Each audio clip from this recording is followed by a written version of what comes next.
So hi and hello, welcome to our channel named AlgoXploration. My name is Samir. Now in today's lecture we are going to see that we have to find the sum of Subarrays sum. So let's take one example.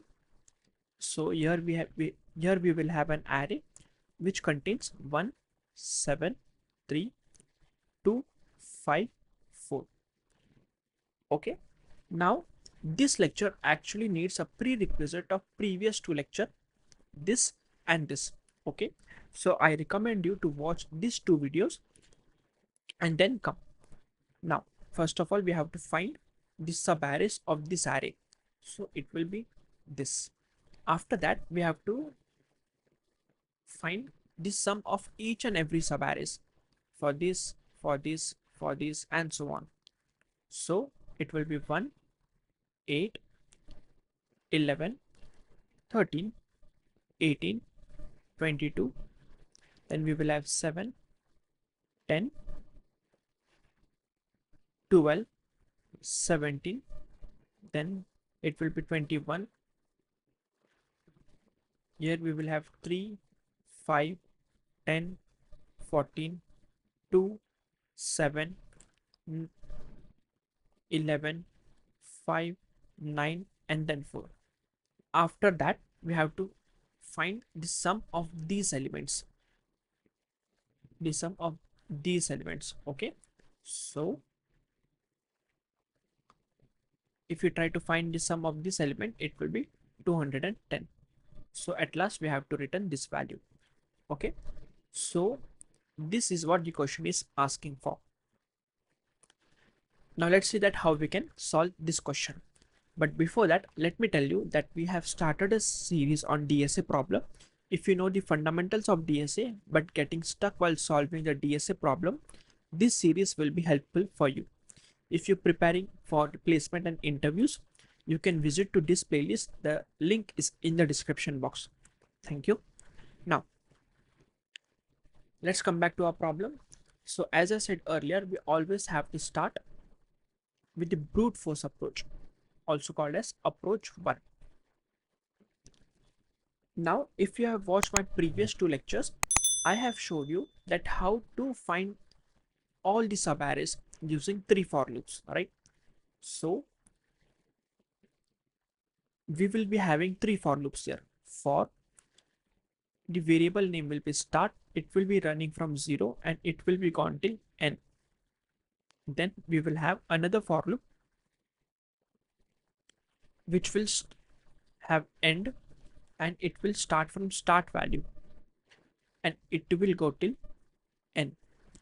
Then we will have another for loop in which the variable name is k, which will start from start value and it will go till less than equals to end. Okay, now the thing is that inside this third for loop, here we are actually going to print all the subarrays, right? But we can say that right now we have to find the sum of each and every subarrays, right? So here I will be finding the sum of each and every subarrays. Okay, now we can see that this sum are different. For this subarray it is 1, for this subarray it is 8, for this subarray it is 11, and so on. So at every point we have to calculate this sum that will be different. So here I'm initializing the sum to 0.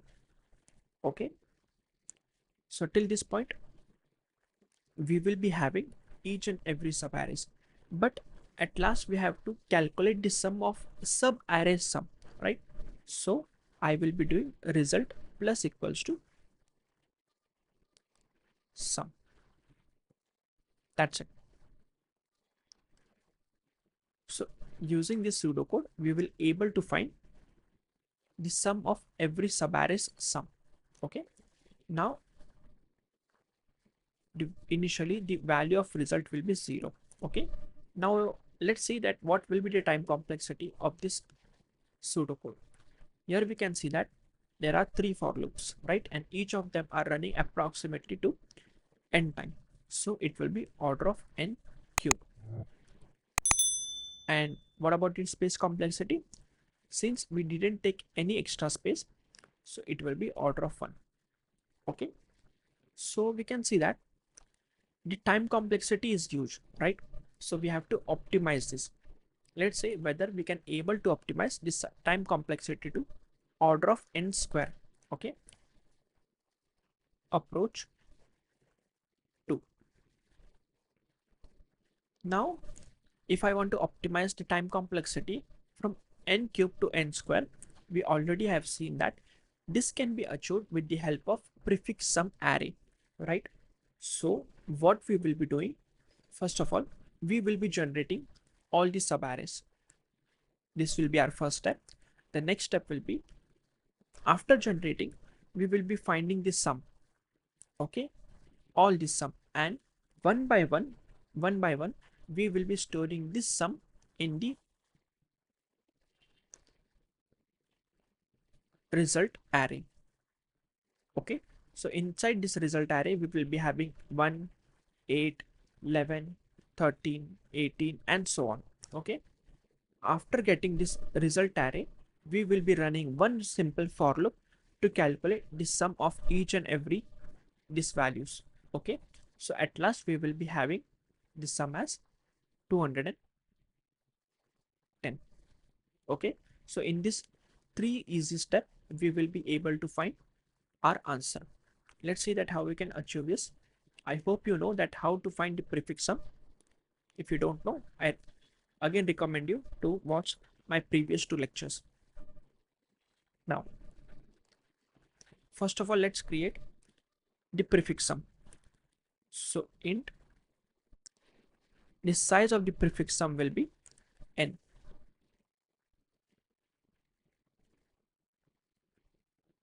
Okay, now we have to create the resultant array.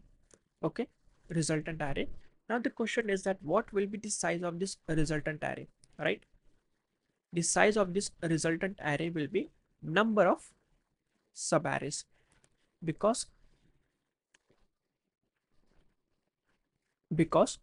inside this array we are storing the sum of each and every subarrays, and for that we need to know the number of subarrays. Now the formula for finding the number of subarrays will be n into n plus 1 by 2. Okay, so here the value of n is nothing but the length of an array. So first of all, find the number of subarrays,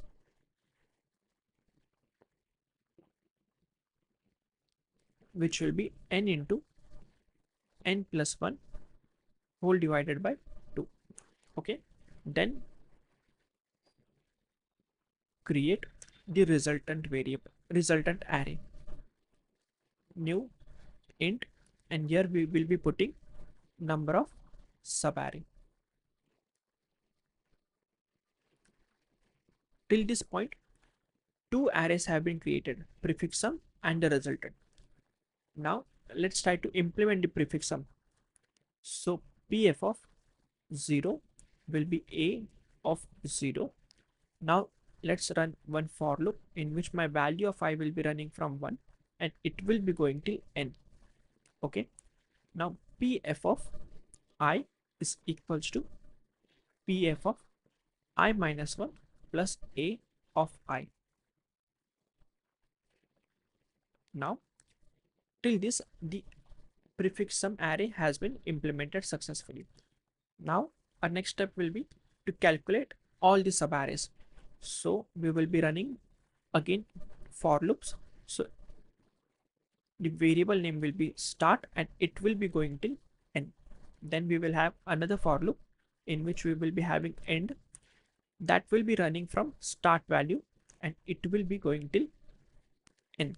Okay, now if my start is equals to 0, okay, then I'll simply do res I plus plus, that is result I plus plus equals to pf of end, and my if my start is not equals to 0, then I have to do some subtraction.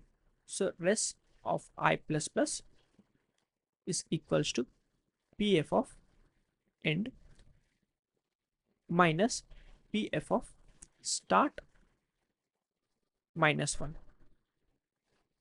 So using this for two for loops, we will be able to create all these subarrays sum. Okay, only the subarray sum. Now till this point, the res array, the resultant array, has been populated with all the subarrays sum. Now we have to find the sum of every subarrays. So just run one single for loop in which I will be running from 0 and it will going till n.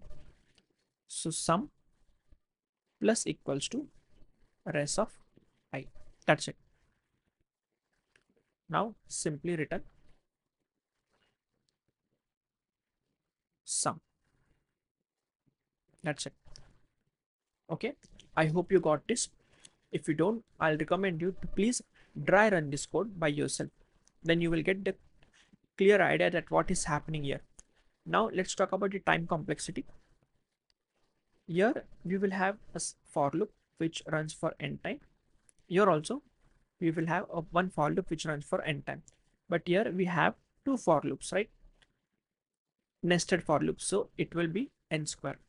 So n plus n square plus n, we have to consider the dominant term which will be n square. So the time complexity will be order of n square. And the space complexity, since we know that we have taken the help of extra space, that is the result array and the prefix sum array, right? So it will be order of n. Okay, now still we can optimize this approach. How? Let's see. So approach 3. Again, if you want to optimize your approach, the only thing that will help you is observation. Okay, so we have to observe the question carefully so that we can optimize it further. Now let's take one smaller example. Here I will be having 1, 2, 3. Okay, now let's try to generate the subarrays 1, 1, 2, 1, 2, 3, 2, 2, 3, and then 3. Okay, so these are all the subarrays of this array. Let's try to find the sum. So it will be 1, 3, 6, 2, 5, and 3.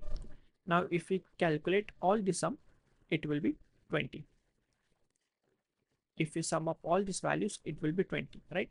So this is one way to calculate this 20, but there is another way as well. We can see that this 3 is actually the summation of 1 and 2. This 6 is actually the summation of 1, 2, 3, right? This 2, 2, this 5, 2 and 3, and so on. So instead of calculating like this, what if I simply put all these values? That means 1 plus 1 plus 2, this second subarray, plus 1 plus 2 plus 3, the third subarray, plus 2 plus 2 plus 3, okay, 2 plus 3 plus 3. Okay, now if I calculate this, I will be getting 20 as my answer, right? So this is the second way of seeing this question. Now the thing is that we can see that all these numbers, all these element 1, 2 and 3 are present here, but they are repeating. So we can see that this 1 is repeating thrice, right? So 3 times this 1 is repeating. Also this 2 is repeating 4 times, right? So 4 times this 2 is repeating. Again, if we observe, 3 is repeating thrice, right? So 3 times this 3 is repeating. So if we do addition of this, I will be getting 20 as my answer. So instead of doing this by generating the subarrays and calculating the sum of every subarray and then again finding the sum of subarray sum, we can achieve this 20 by doing this as well. The only thing that we need is how we can find the repetition of these arrays, of these values, right? So to find the repetition or to find the occurrence of this element, we need to take. Now see, here I will be taking two examples of same array. So 1 7 3 2 5 4.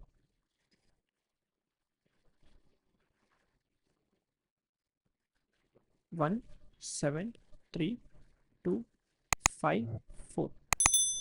Now in this we will be finding in how many subarrays this 3 is present. Okay, and here in how many subarrays this 2 is present.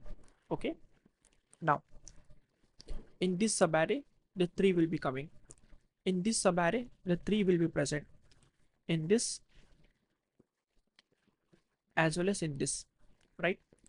Now in 7 3 the 3 will be present. In 7 3 2 also 3 will be present. In this also 3 will be present, and in this also, right? In 3 also, in this subarray also 3 is present, right? In 3 2 3 is present. In 3 2 5 3 is present, and in 3 2 5 4 is also 3 is present. Now if we start from this 2 or 2 5 4, 2 or 2 5 or 2 5 4, the 3 will not present, right? So if we observe, we are getting some pattern. So if the subarray is starting from start element, that is a of 0, here we will be having 4. Also if this subarray we can see it is starting from a of 1, so here also 4. Now if the subarray is starting from a of 2, here also we can see that the occurrence is 4, right? Let's try to see whether the same pattern are we getting when the element is 2. Now in 1732 the element 2 is present. In 17325 element 2 will be present. In 173254 element 2 will be present. In 732 2 will be present. In 7325 2 will be present. In 73254 2 will be present. In 32325 also in 3254. Now in single subarray, that is 2, also 2 will be present. 25 2 will be present. 254 2 will be present, right? So here also we can see that if the subarray is starting from a of 0, the occurrence we are getting is 3. If the subarray is starting from a of 1, the occurrence we are getting is 3. Here also 3, and here also 3. Okay, we can see the pattern is repeating. Now the thing that we have to find that how the 4 is coming.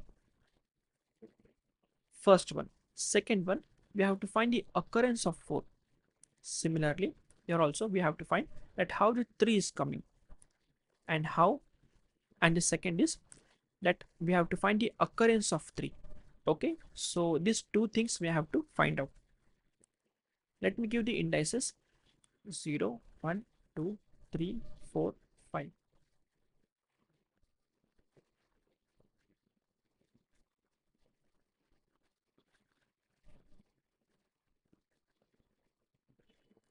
Now let's first find the occurrence of 4.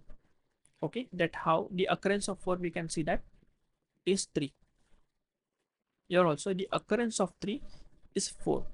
Now if you notice, we want to find in how many subarrays this element 3 is present, right? Now the index of this is 2, so this 3 can be written as 2 plus 1. Okay, similarly here we want to find in how many subarrays this 2 is present. The index of this 2 is 3, so this 4 can be written as 3 plus 1. So from this we can found out the occurrence of all these values. The occurrence of all these values is nothing but the index plus 1, right?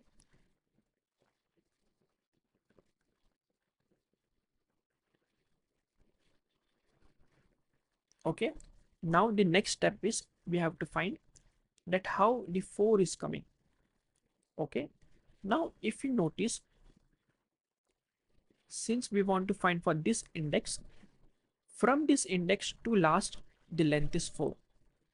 Okay, similarly if you want to find this 3, from this index to the last the elements are 3, the count of elements are 3. Okay, so this 4 is coming from length of an array, which is 6, minus index of that element, which is 2. So the value will be 4. Similarly for this 3, that how the 3 is coming, length of an array, which is 6, minus index of that element, which is 3. Right, I hope you got this. So if you generalize this, it will be n minus I, and for this it will be I plus 1. Okay, so for each and every element we need to find the contribution. Okay, so this is nothing but a contribution technique. Okay, it will look like this, the pseudocode will look like this. So for I will be running from 0 and it will be gone till n, and inside this we have to find the contribution, that means in how many subarrays this element will be present. So C stand for contribution, I plus 1 into n minus I. Okay, we have seen this.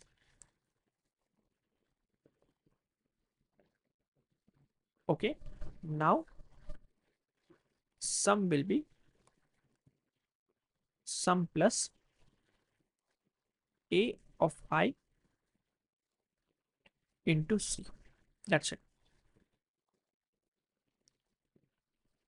And here we will be initializing the sum to 0.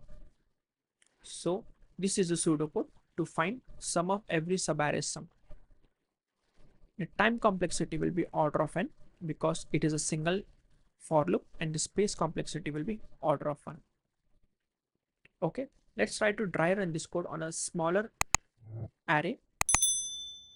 Let's take A of I contains only 1, 2 and 3, and we know that the sum of every subarray sum is 20. Let's try to see whether we are getting answer this or not. So initially the value of I is 0. Okay, now we have to find the value of C. Okay, value of C is nothing but I plus 1 into I n minus I, right? And the value of n here is 3. So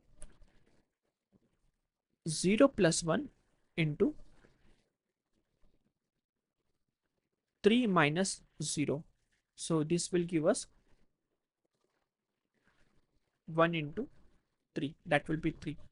Okay, so the sum will be 0 plus A of I, that will be 1 into 3. So this will be 3. Right now the value of sum is 3. Now let's increase the value of I to 1, and the value of C will be 1 plus 1 into 3 minus 1. So it will be 2 into 2, that will be 4, right? 4. Now the sum will be 3. I'm talking about this. Okay, it will be 3 plus value of A of I, that will be 2 into contribution, that will be 4. So 8 plus 3, that will be 11. Now let's increment our I, that will be 2. So C will be 2 plus 2 plus 1 into 3 minus 2. So 3 into 1, that will be 3. So sum will be sum plus the value of sum is now 11 plus A of I, that will be 3 into 3, right? So 11 plus 9, it will be 20, and that's it. Value of I will be 3, the for loop will terminate and we will be returning sum, right? So in this way we can find our answer. And one thing to note that this can be achieved using contribution technique, which is very efficient, right? In the first approach, the time complexity was n cube. In the second approach, the time complexity was n square. But in the third approach, it was order of n only. We can see that in just 5 lines, we have solved a question. Okay, so in this way, you can solve this question. So that's it from my side. I'll see you in the next video. Till then, keep practicing.